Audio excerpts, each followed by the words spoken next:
Hello students, welcome back to my channel Accounts Learning Point. Today we will do question number 46. This is the last question of chapter 3, change in profit sharing ratio among the existing partners from Digital book. In this question we have Anshu, Anju, Anupama are partners in a firm sharing profit ratio in the ratio 2:1. Balance sheet given है, land, building, plant, stock, debtors, cash. Liability side creditors bills payable general reserves capitals given है. Anshu Anju Anupam decided to share profit equally. पहले वो profit जो share कर रहे थे वो 2:1 में था. अब उन्होंने डिसाइड किया है कि वो इक्वली प्रॉफिट बांटेंगे. अब जो सेशन फाइनेंशियल ईयर स्टार्ट हो रहा है 1 अप्रैल 2019 से. ओके. गुडविल गिवन है already 60,000 of the firm. Land should be revalued. जो लैंड है वो 2 से 3 लाख हो गई है. Building and plant should be depreciate करना है उसको 5% से.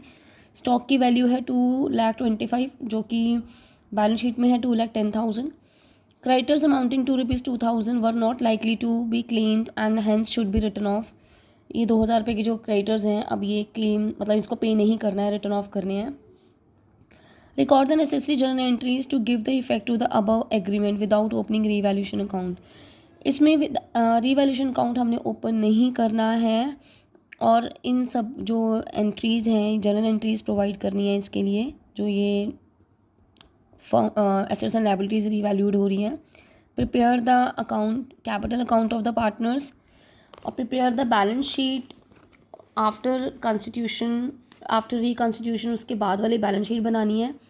पार्टनर्स ने डिसाइड किया है जनरल रिजर्व जो है वो कैपिटल अकाउंट में ट्रांसफ़र होंगे whereas revised values of assets and liabilities not to be recorded in the books.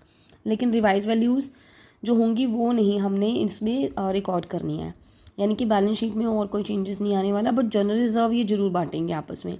इस तरह से इन्होंने डिसाइड किया है. तो क्वेश्चन आपके सामने ही सॉल्व करूँगी. Be with me till the end of the video. तो स्टूडेंट्स जैसा कि इसमें मैंशनड है कि without opening revaluation account it means कि हमने जर्नल एंट्री जो करनी है वो एक ही एडजस्टमेंट एंट्री करनी है क्योंकि revise values of assets and liabilities जो हैं वो ऑल्टर नहीं करना चाहते in the new balance sheet after reconstitution of the firm.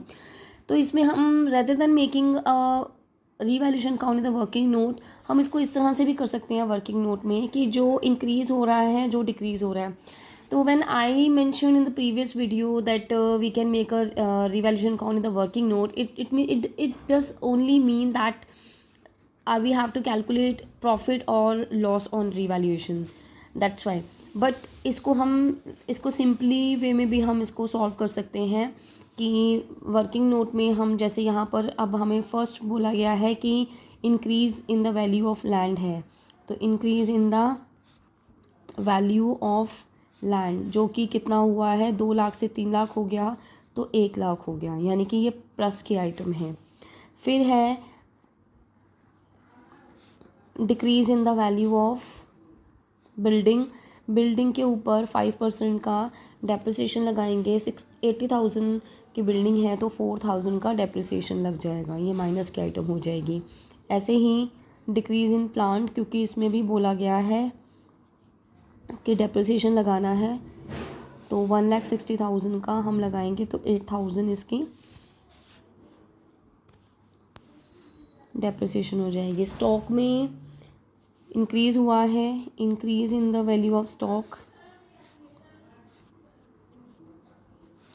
Increase in the value of stock जो है वो 2,10,000 से 2,25,000 हो गया यानी कि 15,000 रुपये का इंक्रीज़ है. प्लस की आइटम है. ठीक है. अब क्रेडिटर्स जो है वो पे नहीं करने हैं तो ये भी एक तरह से डिक्रीज़ इन लायबिलिटी है. तो डिक्रीज़ इन लायबिलिटी एक हमारे लिए गेन है, फ़ायदा है 2,000 से. तो ये भी प्लस की आइटम हो गई. तो इसका हम टोटल कर लेंगे. प्लस की आइटम्स हैं 3. 1,17,000 1,17,000 में से 12 माइनस करेंगे तो फिर 1,05,000 ये आ जाएगा प्रॉफिट ऑन रीवैल्यूएशन.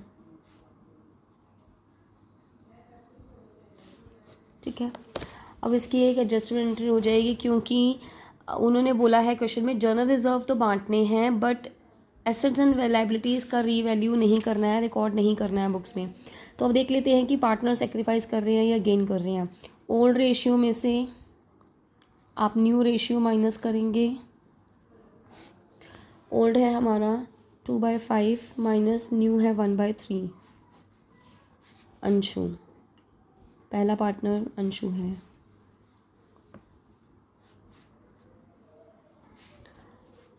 तो न्यू कम है तो ये सेक्रीफाइस कर रहा है। अंजू 2/5 सेम ही आ जाएगा इसका भी, तो ये भी सेक्रीफाइस कर रही है। अनुपमा, अनुपमा का पहले है 1/5, अब है 1/3।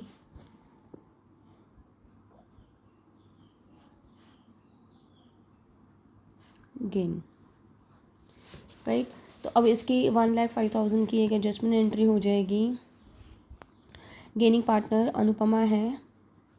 अनुपमा's कैपिटल अकाउंट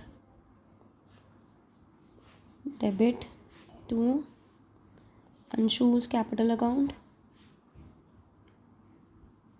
और एक हो जाएगा अंजु's कैपिटल अकाउंट।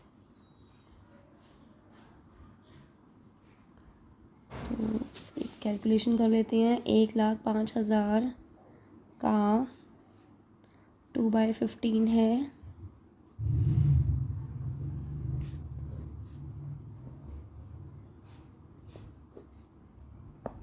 14,000 अनुपमा देगी, और ये दोनों इक्वल हैं तो 7,000 आ जाएगा। I hope it's visible. 14,000 आ रहा है तो इनका 1 इक्वली है, तो फिर 7,000। पार्टनर्स कैपिटल अकाउंट बना लेते हैं। पर्टिकुलर्स डेबिट साइड है, क्रेडिट साइड है। Anshu Anju Anupama, Anshu Anju Anupama. By balance BT ये हमें बैलेंस शीट में ऑलरेडी गिवन है। उनका ओपनिंग बैलेंस 2,40,000, 2 लाख और है 1,60,000। अभी हमने कैलकुलेट किया था कि जैसे मैंने आपको बताया कि रिवैल्यूएशन अकाउंट बनाना नहीं है विदाउट ओपनिंग, मतलब बनाना इन सेंस कि हम रिवैल्यूएशन अकाउंट ओपन नहीं करेंगे। अगर हम जर्नल एंट्रीज करते हैं कि इंक्रीज इन एसेट, तो asset account debit to revaluation, तो it means we are opening revaluation account.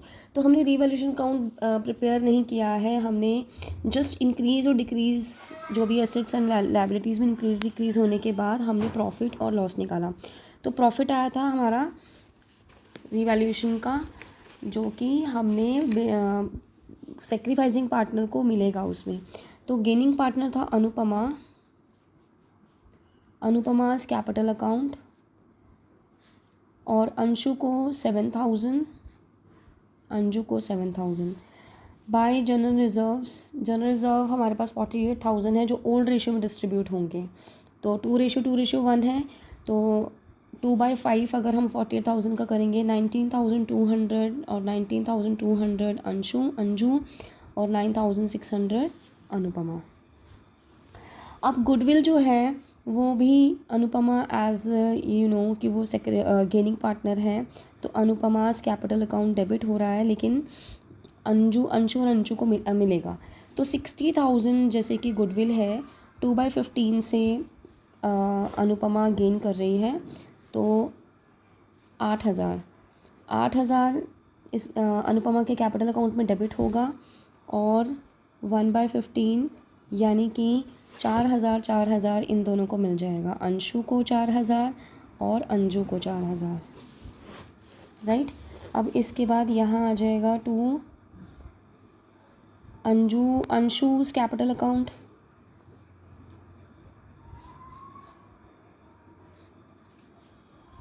$7,000 to Anju's capital account.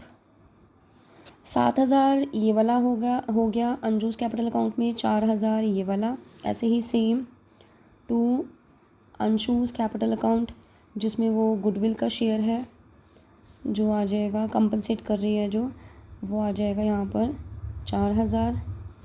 और ऐसे ही टू अंजू's कैपिटल अकाउंट 7,000। एक बार रीवैल्यूशन का हो गया, एक बार उसका हो गया। यहाँ पर हम रीवैल्यूशन अकाउंट भी लिख सकते हैं इनके बीच में ब्रैकेट में, ठीक है।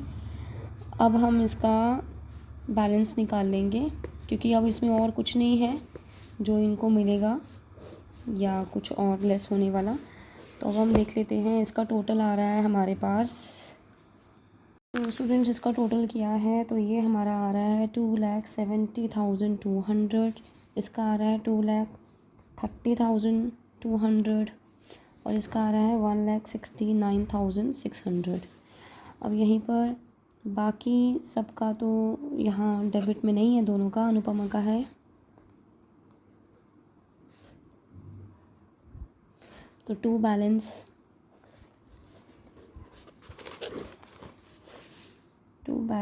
CD आ जाएगा। अंशु का 2,70,200, 2,30,200 और इसका आ जाएगा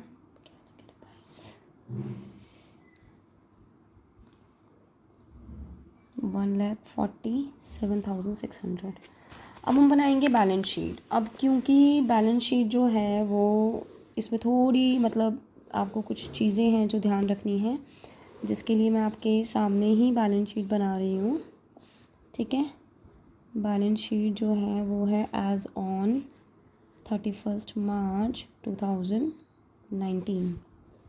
इधर यहाँ पर एसेट्स है, यहाँ लायबिलिटीज़ है। लैंड जो है एज इट इज़ रहेगा, ठीक है। बिल्डिंग एज इट इज़ रहेगा। प्लांट में भी कोई चेंज नहीं आएगा, किसी भी एसेट्स में चेंज नहीं आने वाला। स्टॉक, डेटर्स और कैश, इसमें कोई चेंज नहीं आएगा, ठीक है।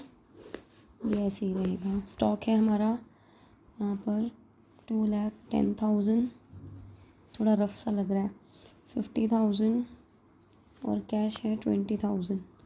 इसका टोटल वही रहेगा जो आपको क्वेश्चन में गिवन है, चेंज तो होने नहीं वाला, ठीक है ना।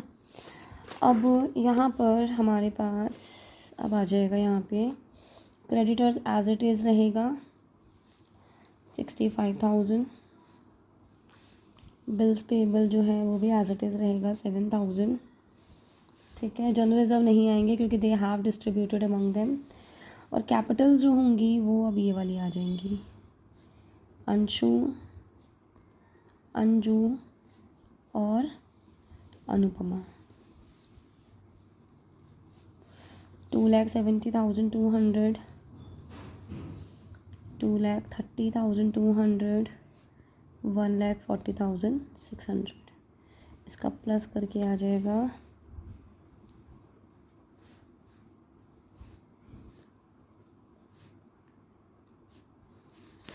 अब हम इसको टोटल करेंगे तो टोटल वही आएगा,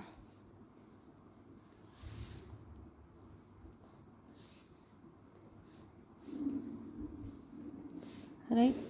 तो इस तरह से हमने बैलेंस शीट बना लेनी है।